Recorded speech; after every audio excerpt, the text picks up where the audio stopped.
Historia de la Iglesia, siglo III, número 2, segunda parte. Seguimos viendo la historia de la Iglesia. Saludo a todos los oyentes. Manuel Pérez, bendiciones. Hoy, 1 de diciembre de 2020, un año difícil, extraño y al mismo tiempo desafiante para toda la sociedad. La historia, que está llena de luces y de sombras, de acierto y fracaso, de lo primero hemos de recibir todo lo positivo que hay en ello. De lo segundo aprendemos a no tropezar de las mismas actitudes de aquellos que tropezaron.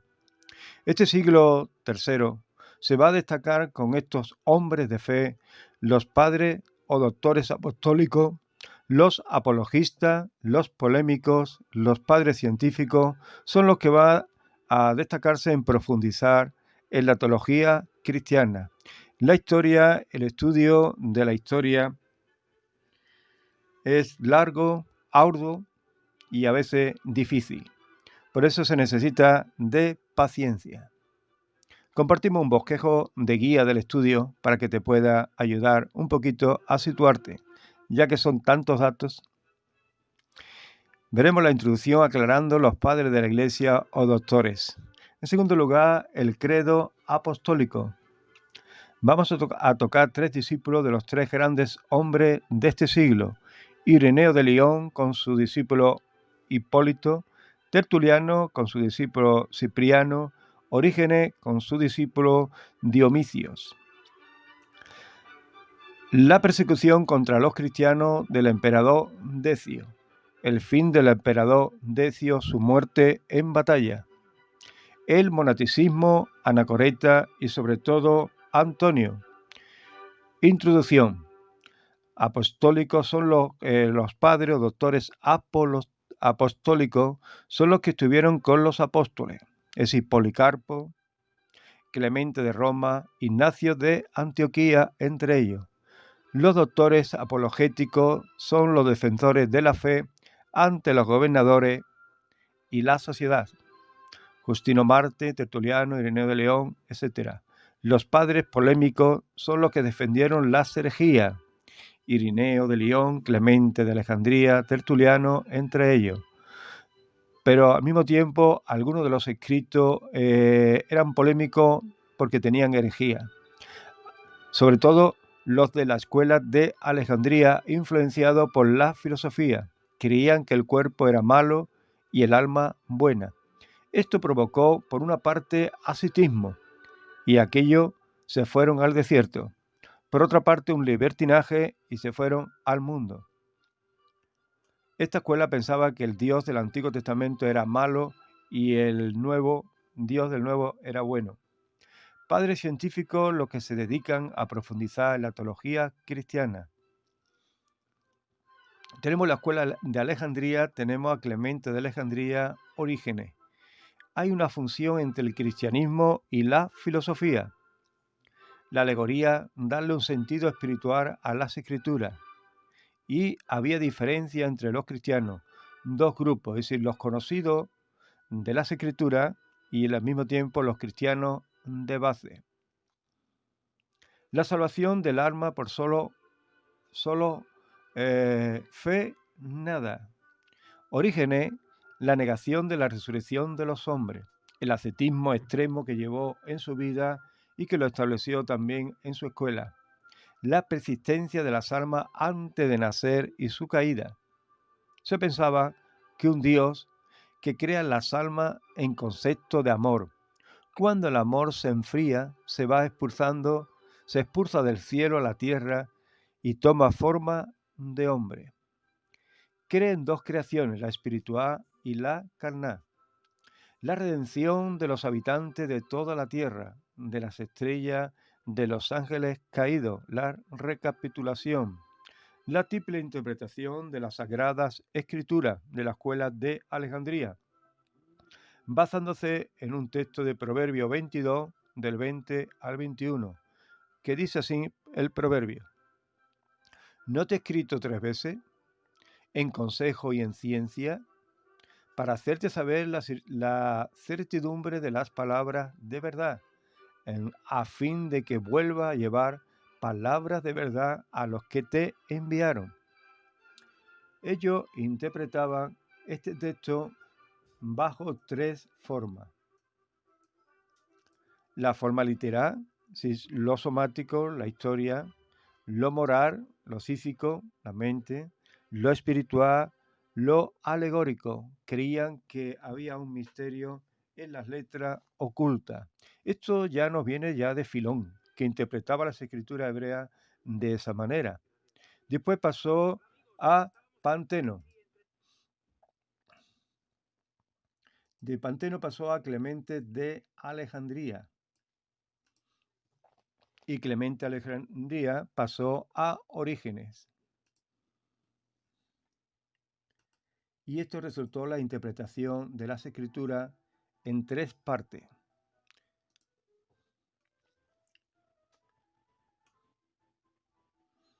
Se va a formar un credo para aclarar el espíritu de la palabra. Credo apostólico. Del año 250 se dice que fue los apóstoles su autor. Define la doctrina básica y dice así: creo en Dios Padre Todopoderoso, creador del cielo y de la tierra, y en Jesucristo, su único Hijo, Señor nuestro, que fue concebido del Espíritu Santo, nació de la Virgen María, padeció bajo el poder de Poncio Pilato, fue crucificado, muerto y sepultado. Descendió a los infiernos, al tercer día resucitó de entre los muertos, subió al cielo y está sentado a la diestra de Dios Padre Todopoderoso. Desde allí vendrá al fin del mundo a juzgar a los vivos y a los muertos. Creo en el Espíritu Santo, la Santa Iglesia Universal, la comunión de los santos, el perdón de los pecados, la resurrección de la carne y la vida perdurable. Amén. Este credo se estableció con la idea de frenar toda herejía y guiar a los cristianos de base y no tan base en andar conforme el espíritu de la palabra. Veremos a los padres de la iglesia que eran discípulos, por ejemplo, San Hipólito. San Hipólito fue discípulo de Ireneo de León, Ireneo de León de Policarpo, Policarpo de Juan, que escribió los evangelios y escribió también el Apocalipsis. Este discípulo andaba en la línea de la verdad. Se desconoce el lugar y fecha de su nacimiento. Aunque no sabemos cómo fue el discípulo, sabemos que fue discípulo de San Ireneo de León. Su gran conocimiento de la filosofía y los misterios griegos, su misma psicología, indica que procedía de Oriente.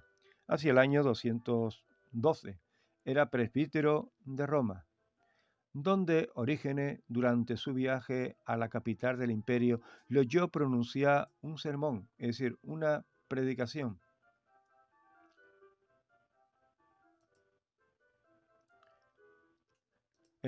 Estaba relacionado con el problema de la readmisión a la iglesia de los que habían apostatado durante la gran persecución. Estalló un gran conflicto que le puso al obispo Calixto, pues Hipólito se mostraba rigorista en este asunto, aunque no negaba que la iglesia tiene la potestad de perdonar pecados, pero Calixto lo primero que inventó fue autorizar a los hombres a entregarse a los placeres sensuales. Les dijo, en efecto, que todos recibirían el perdón de los pecados. Hipólito no estaba de acuerdo con esa postura de este obispo.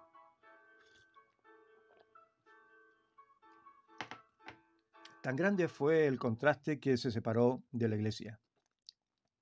Aquí entramos en el conflicto de que había negado a Cristo y adorado al emperador, que después se arrepentían. ¿Qué hacemos con ello? Si las personas que adoraban al emperador, pero después había un arrepentimiento, ¿qué hacemos con estas personas, con estos cristianos?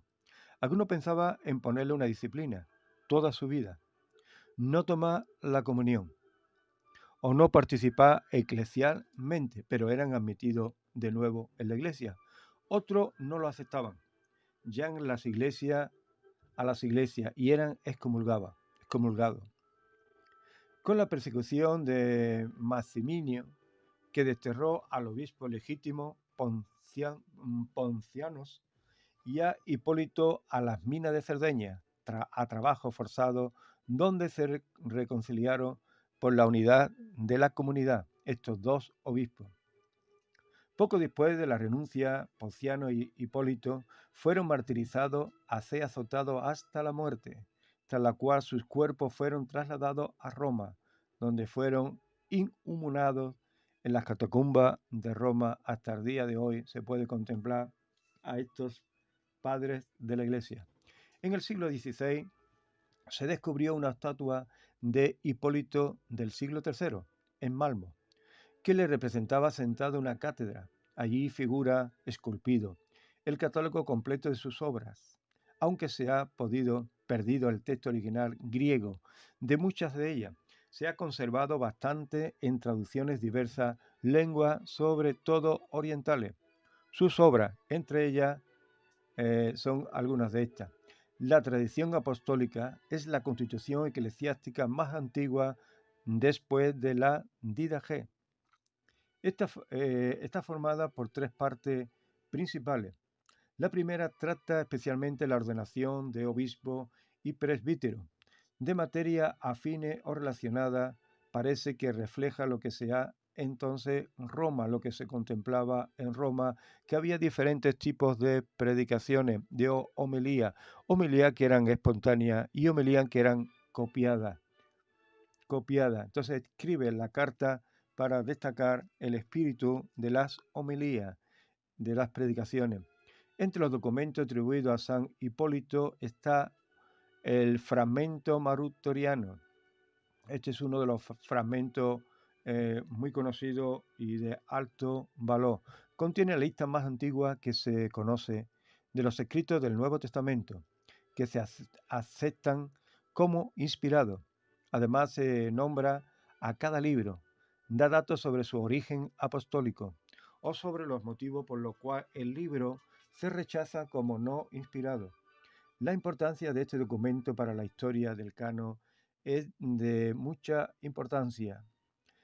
También se contempla una oración de la Cena del Señor de Hipólito, que dice así: Te damos gracias, oh Dios, por tu bien amado Hijo Jesucristo, a quien tú has enviado en estos últimos tiempos como Salvador, Redentor y mensajero de tu voluntad, el que es tu verbo inseparable, por quien creaste todas las cosas, en quien tú te complaciste, a quien envía del cielo al seno de la Virgen, y que habiendo sido concebido, se encarnó y se manifestó como tu Hijo, nacido del Espíritu Santo, y de la Virgen, que cumplió tu voluntad, y te adquirió un pueblo santo. Extendió sus manos cuando sufrió para liberar el sufrimiento de sus seguidores que creen en ti. Hasta aquí, Hipólito.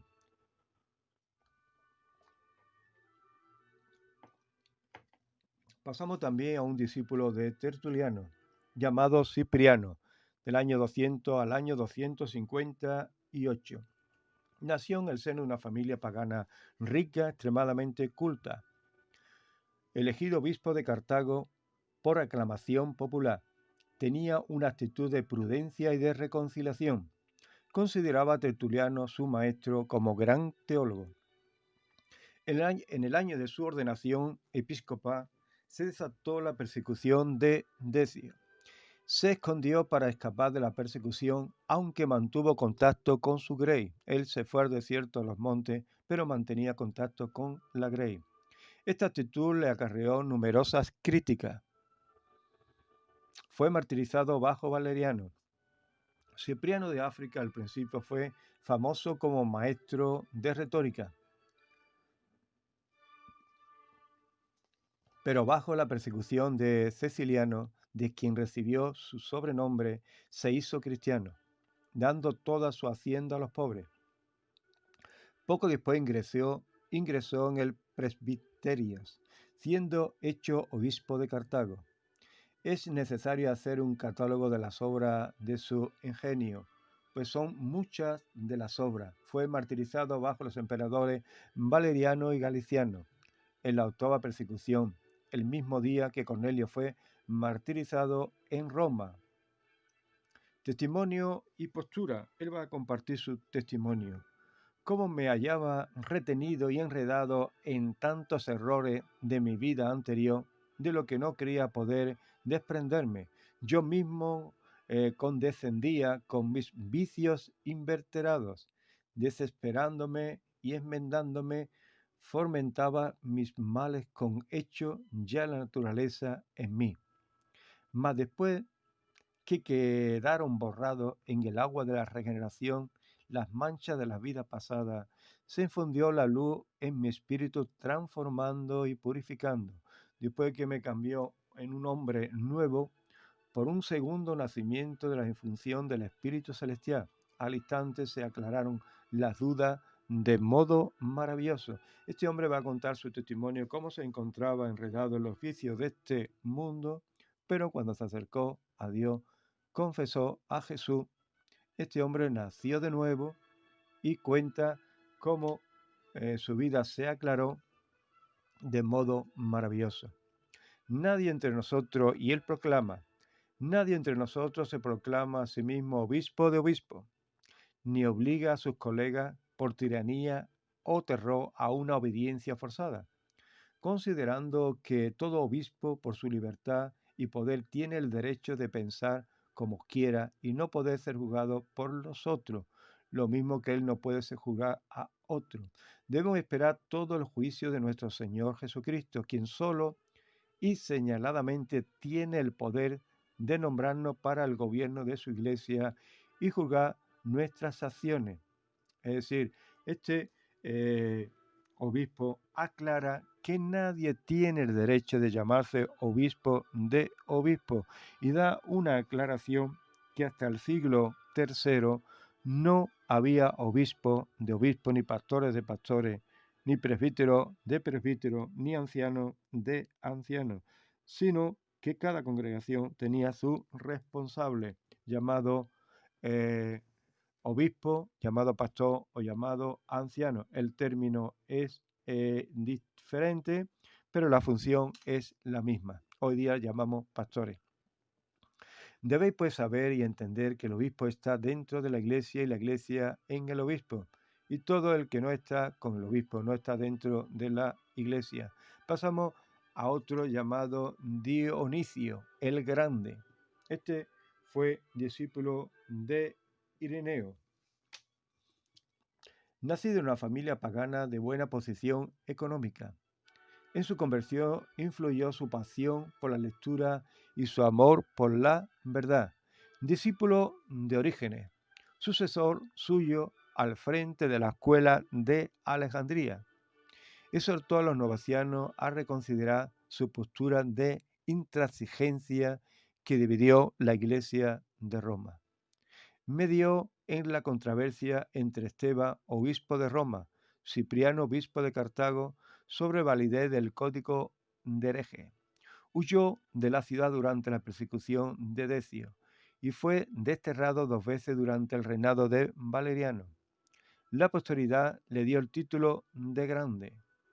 Dionisio, obispo de Alejandría, siendo presbítero, tuvo el cargo de la escuela de Alejandría, siendo el discípulo más distinguido de Orígenes. Estando de acuerdo con la doctrina de Cipriano y el sínodo africano sobre el reabautismo de los herejes, es decir, aquellos que se arrepentían y se volvían a bautizar, envió muchas cartas que todavía existen a distintas personas. Escribió una a Fabián, obispo de la iglesia de Antioquía, sobre la penitencia, otra a los romanos por mano de Hipólito, 2 a Sisto, que había sucedido a Esteban, 2 también a Filemón y a Dionisio, presbítero de la iglesia de Roma, otra al mismo Dionisio, cuando fue obispo de Roma, y a Novaciano, en la que trata de su afirmación de haber sido ordenado obispo de Roma contra su voluntad, el comienzo de esta carta dice así: Dionisio saluda a Noveciano, su hermano. Si has sido ordenado contra tu voluntad, como dice, lo demostrará cuando voluntariamente te retire. Él se acusaba de que le habían obligado a ser obispo. Y este le responde, pues si ha sido así, pues mostrará tu voluntad, como dice, al demostrar que voluntariamente te retira y deja el cargo.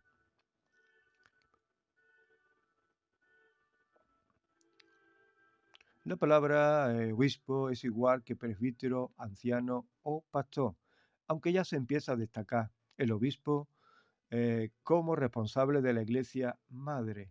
Y Roma siempre va delante por ser la capital del imperio.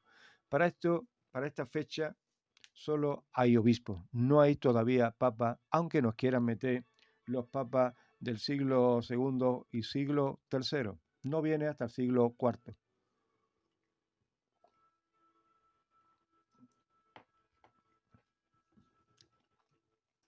Los teólogos científicos van del 225 al 500. Lo veremos en el siglo cuarto, al gran Atanasio y a San Agustín.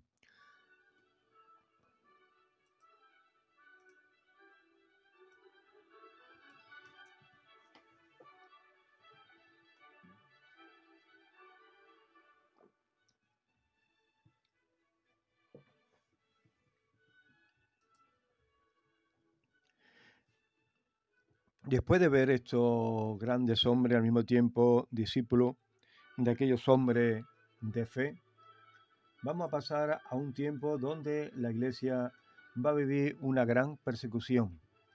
El siglo III fue época donde los doctores apologistas defendieron a los cristianos, mostrando que Jesucristo es el Hijo de Dios.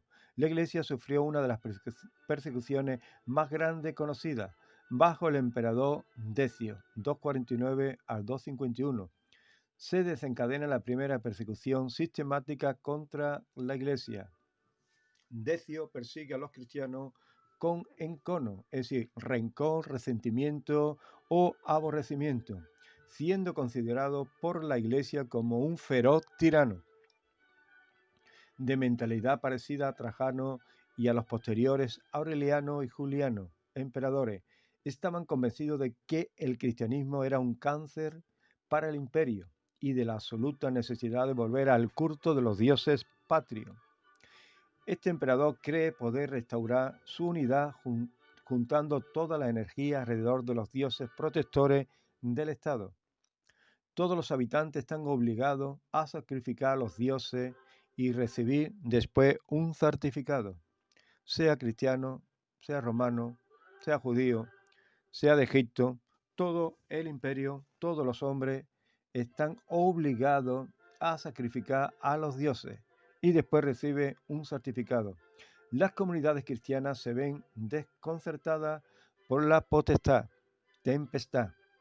Aquellos que rehusan el acto de sumisión son arrestados, torturados y ejecutados. Así en Roma el obispo Fabián, con él muchos sacerdotes y laicos, entregaron sus vidas. En Alejandría hubo una persecución acompañada de saqueo. En Asia los mártires fueron numerosos. Los obispos de Pérgamo, Antioquía, Jerusalén, el gran estudioso Orígenes fue sometido a una tortura deshumana. Sobrevivió 4 años, reducido a una lava humana y a los suplicios. Murieron más de 100.000 cristianos en esta persecución. Muchos se preguntaban, ¿dónde está Dios en esta situación?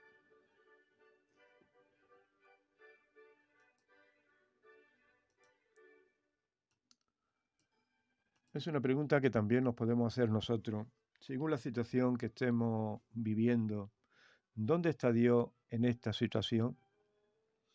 Pero ellos tenían claro, la mayoría de ellos, la palabra de Jesús, que Él le había prometido, donde yo estoy, vosotros también estaréis. Se da 3 tipos de comportamiento entre los cristianos. El primero, los que se negaron y fueron sacrificados como mártires. No querían ofrecer sacrificio al emperador y eso le costó la vida física. En segundo lugar, los que huyeron y desaparecieron, y algunos se quedaron en el desierto ya, y otros volvieron en tiempos de paz, creando un conflicto en la fila de las iglesias. Los que aceptaron adorar al emperador y recibieron el certificado. Esto también en tiempos de paz, muchos volvieron a las iglesias y empezó ese conflicto. Tres posturas, tres comportamientos en tiempo de persecución. ¿Qué harías tú? ¿Qué haría yo? ¿Te quedarías firme en la fe de Cristo? ¿Te iría al desierto y escaparía? ¿O aceptaría sacrificar y tener el certificado de vida? Dejamos esa reflexión. No sabemos, creo que, cómo nos comportaremos, ni cómo actuaremos.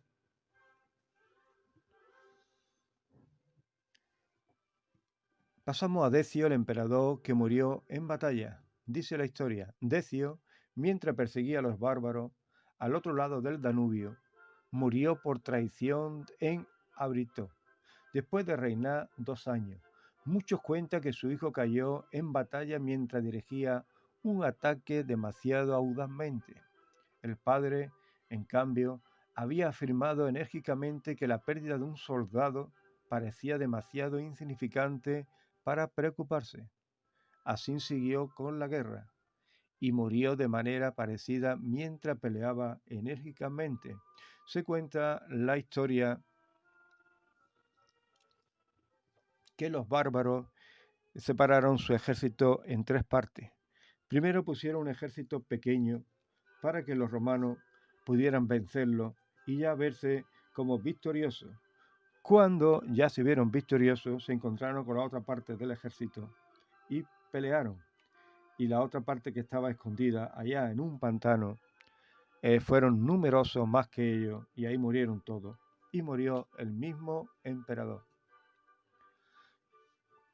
Así lo escribió años después Lucio Celio Lactantius, historiador cristiano y, por lo tanto, enemigo de la memoria y valentía del emperador pagano.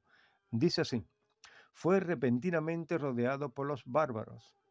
Le mataron junto con gran parte de su ejército.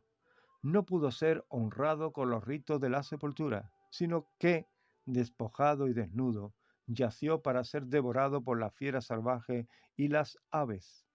Un final adecuado para el enemigo de Dios, que mandó a matar a tantos cristianos.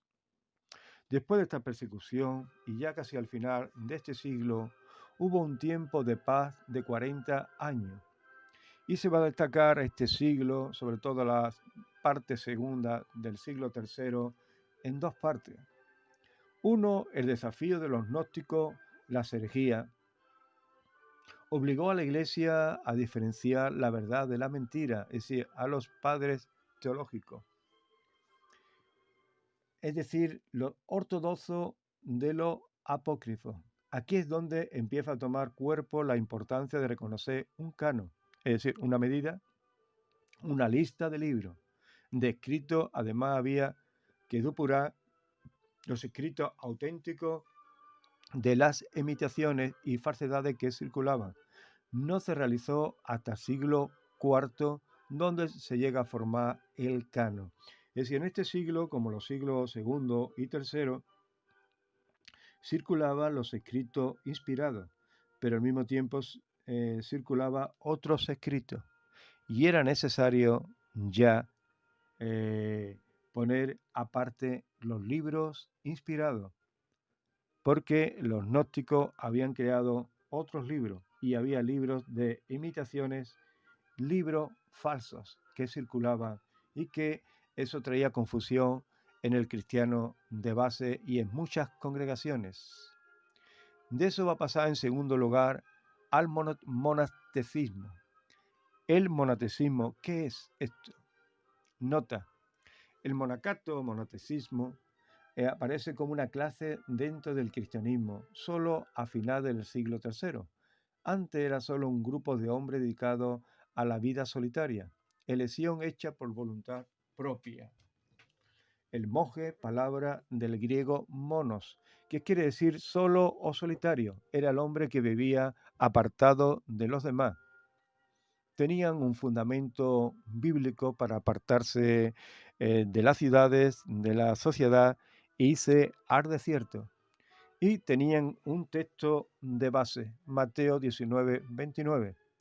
Y todo aquel que haya dejado casa, hermano, hermana, padre, madre, hijo, hacienda por mí, recibirá 100 por 1 y heredará la vida eterna. Este era el texto que ellos cogían de base para apartarse de los hijos, de la madre, del padre, de la familia, de la hacienda, por Cristo. Una interpretación errónea, pero era su base. Opiniones sobre el movimiento monástico surge como una incompatibilidad entre el cristianismo y el mundo, como protesta ante el relajamiento de la vida cristiana. Argumentos. Se atribuye el inicio del movimiento monástico a los cristianos que se refugiaron en los montes y desiertos durante las persecuciones. Su conciencia seguramente le acusaría y se inclinaron por esta clase de vida, sacrificio del alma. Recuerda que cuando el emperador Decio mandó obligar a todos los hombres del imperio a sacrificar a los dioses para fomentar los dioses patrios, para ser fuerte en la guerra, ya que el ejército romano estaba descendiendo y los bárbaros estaban tomando lugar. El emperador lo tomó con los cristianos porque no se comprometían con el ejército ni nada de eso. Se mandó que todos los hombres se tenían que sacrificar a los dioses. La vida monástica surge cuando el sucedáneo o sustitución del martirio.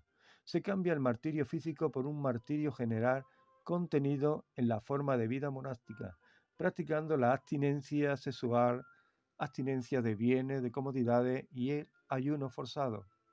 Muchos de los cristianos en las persecuciones huyeron del martirio y algunos se acusarían. Decidieron a tomar este martirio para justificarse. Los que huyeron al desierto para no enfrentarse al emperador, a sus edictos, pues entonces muchos de ellos seguro se acusarían. Y una manera para justificar ese comportamiento, pues se fueron al desierto a llevar una vida de austeridad voluntaria, austeridad que se refiere a lo económico, al alimento, al vestido, a la castidad, en fin, normas impuestas por ellos mismos con el objetivo de seguir el ejemplo de Cristo. ¿Qué sorpresas se van a llevar cuando lleguen al cielo? Me recuerda una frase que suele decir el Mota. ¿Estás tonto o qué? Mi sacrificio fue necesario y único para salvarte, muchacho. No hace falta que te vayas al desierto, ni a los montes, ni a los cementerios, sino que sea de luz en medio de este mundo. ¿Solo fueron hombres? No había mujeres, no, había mujeres también, la llamada ermitaña. Las mujeres no estuvieron ajenas a este tipo de vida. Ellas dejaban la ciudad y su familia para encerrarse en algún sepulcro, recibiendo por una ranura los alimentos necesarios para su subsistencia. Otras mujeres, asustadas por el peligro del desierto, permanecían encerradas en sus casas y guardaban su virginidad mediante oración y ayuno, pretendían seguir a Jesús. Hay unos grupos, los hombres se llaman los anacoretas. El término de anacoreta, esta palabra podemos determinar que es fruto de la suma de varios componentes claramente delimitados. Por ejemplo, el prefijo ana, que puede traducirse como hacia arriba. El sustantivo kroros, que es sinónimo de espacio. Y el sufijo ta, que se utiliza para indicar lo que es agente. Así se llama el individuo que reside en la zona aislada, dedicado a la penitencia y al reconocimiento, anacoreta, por llevar a rajatabla una marcada abstinencia sexual. No se puede hablar de anacoretismo sin hablar de Antonio, Antoñito, el Antonio. Antonio nace en el sur de Memphis en el año 251 aproximadamente, perteneciente a una familia cristiana. A los 20 años siente el llamado de Dios, vende toda su fortuna, la reparte entre los pobres. Se pone debajo la dirección de un anciano asceta, quien le entrega las armas necesarias para llevar una vida según el ejemplo de Jesús. Una Biblia, un traje, una capa y quizá algo manual que hacer. Antonio, en la primera fase de su existencia anacorística, en la que moraba todavía en las cámaras sepulcrales del cementerio próximo a su pueblo natal, podemos encontrar rasgos esenciales del monaquismo egipcio. Y si Antonio en su primera fase se quedó en un cementerio cerca de su casa y allí dedicaba su vida a la oración, al trabajo manual y a la lectura de la Sagrada Escritura. Teniendo este conocimiento de base, de introducción al monasticismo, el monasticismo en un comienzo no fue un grupo de personas, sino anacoreta, vivía en soledad, es decir, pocos hombres que se apartaron de la ciudad para vivir en el desierto. El lugar de origen de este movimiento fue Egipto. El pionero fue Antonio. Famosas han llegado a ser sus batallas contra los demonios y las tentaciones que tuvo. Su fama llegó tan lejos que muchos siguieron su ejemplo, hasta tal punto que se llegó a temer por la seguridad del Estado, ante el gran número de hombres que abandonaban la vida civil para irse a vivir al desierto. Es decir, Antonio tomó tanta fama que muchos de los hombres le siguieron dejando las ciudades, su familia, sus trabajos, su hacienda y se fueron al desierto a vivir, a la aventura. Satanasio, este escritor del siglo IV, gran, escribió una biografía de San Antonio. Llegó a ser muy popular y atrajo a mucha gente a seguir su ejemplo. Él pasó también un tiempo en el desierto, Atanasio. Entre otros anacoretas, hubo algunos francamente singulares, como los llamados santos estelistas, cuya particularidad residía en subirse en una columna y allí sentado pasarse años y años, soportando las inclemencias del tiempo y haciendo largos periodos de ayuno, al merced de que pasara alguno por allí y le diera algo de comer. Seguramente tendría una cuerda y un cubo abajo.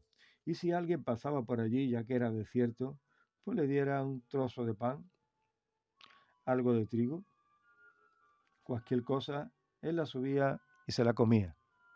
Pero pudiera pasar algunos días que nadie pasara por allí, entonces pasaba hambre.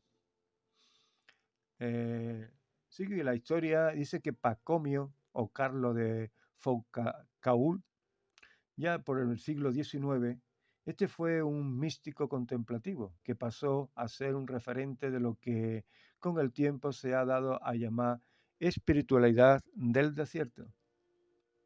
Es que tras ejercer como militar y explorador, lo dejó todo por tomar el sacerdocio, desarrollándolo en el desierto de Sahara y vivir una vida austera allí. La importancia, hermano, que es de tener una buena y sana interpretación de las Escrituras. Demos gracias al Señor por ello y que un texto no nos confunda, no nos quite la visión total de la palabra de Dios. Sabemos que la letra mata, pero que el Espíritu es el que edifica. No podemos interpretar todo el espíritu de las Escrituras por un solo texto.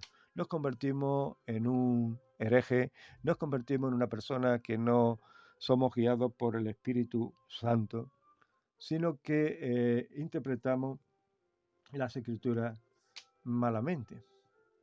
Demos gracias al Señor por aquellos pastores que nos enseñaron. Por ejemplo, a Manuel Espejo en la Asamblea Cristiana con una doctrina sanas. Vemos a la iglesia primitiva como ejemplo y ellos tenían los escritos, pero al mismo tiempo como circulaban otros escritos falsos, le hacían caso a los escritos falsos. Dice que la iglesia se reunía en comunidad y eso al principio no funcionó. Pablo le habla de la unidad del espíritu, no el de la carne. Efesios 4 dice así: solícito en guardar la unidad del espíritu y el vínculo de la paz. Un cuerpo, un espíritu, como fuiste también llamado a una misma esperanza de vuestra vocación. Un Señor, una fe, un bautismo, con toda humildad y mansedumbre, soportaos con paciencia los unos a los otros en amor. Jesús escribe en su Evangelio: ser sal y luz a este mundo. Ser cartas escritas, testimonio de la verdad. Si te vas al desierto, si te metes en un cementerio o te metes en los montes, a ver cómo eres luz y sal. Y aprendemos a soportarnos los unos a los otros. Este siglo III está lleno de enseñanza, los gnósticos con herejías, la filosofía contradiciendo el espíritu de las escrituras, la espiritualidad sobrepasada y la vida de ascetismo. La historia está llena de enseñanzas, unas para no seguirla y otras para llevarla a cabo. Dejemos que el Espíritu Santo nos guíe a toda la verdad y no sigamos corrientes humanas extraviadas de la verdad, venga de quien nos venga. Volvamos a la letra de las Escrituras, a escudriñarla, a leerla, a meditarla, para que la palabra de Dios llene nuestra vida y tengamos esa relación con nuestro Señor y sea el espíritu de la palabra el que edifique nuestras vidas. Aprendemos de la historia a dar gloria a Dios por dejarnos influenciar por el Espíritu Santo. Gracias por tu tiempo invertido en el conocimiento de la verdad. Terminamos con esta lectura.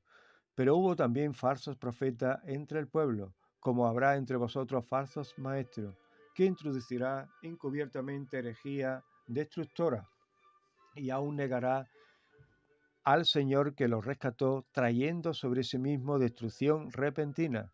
Muchos seguirán sus disoluciones, por causa de los cuales el camino de la verdad será blasfemado. Es decir, Pablo escribió esto ya en el siglo, a principio o a mediados del siglo I.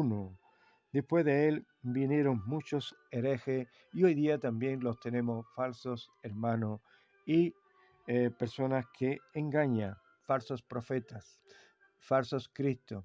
Por eso, hermano, tenemos también la palabra profética más segura, a la cual hacéis bien de estar atento como una antorcha que alumbra en lugar oscuro, hasta que el día aclarezca y el lucero de la mañana salga en vuestros corazones, entendiendo primero esto, que ninguna profecía de las Escrituras es de interpretación privada, porque nunca la profecía fue traída por voluntad humana, sino que los santos hombres de Dios hablaron siendo inspirados por el Espíritu Santo. Recuerda que ninguna escritura es de interpretación personal. Por muy estudios que tenga, por muchos años que lleva, si no le ha amanecido, como decía el profeta, es que no viene de Dios. La revelación tiene que ser completa conforme al espíritu de la palabra. Estos grandes hombres enseñaron con la verdad, como fue Ireneo, como fue Hipólito, como fue Cipriano, el discípulo de Tertuliano, aunque de orígenes tenemos nuestras dudas, y como él fue condenado allá por el concilio, seguimos a Ireneo de León y seguimos a Tertuliano con sus discípulos, teniendo el credo, y ahora nosotros En este siglo damos gracias a Dios porque tenemos la Biblia completa, porque ya el canon se formó en el siglo IV. Bendiciones, que Dios te bendiga y haya sido de mucha bendición para tu vida el conocer la historia, el conocer los comportamientos de los diferentes cristianos. Eso nos lleva a estar preparados y a presentar defensa de nuestra fe, a ser luz y sal, a ser cartas escritas y testimonio de la verdad. Bendiciones.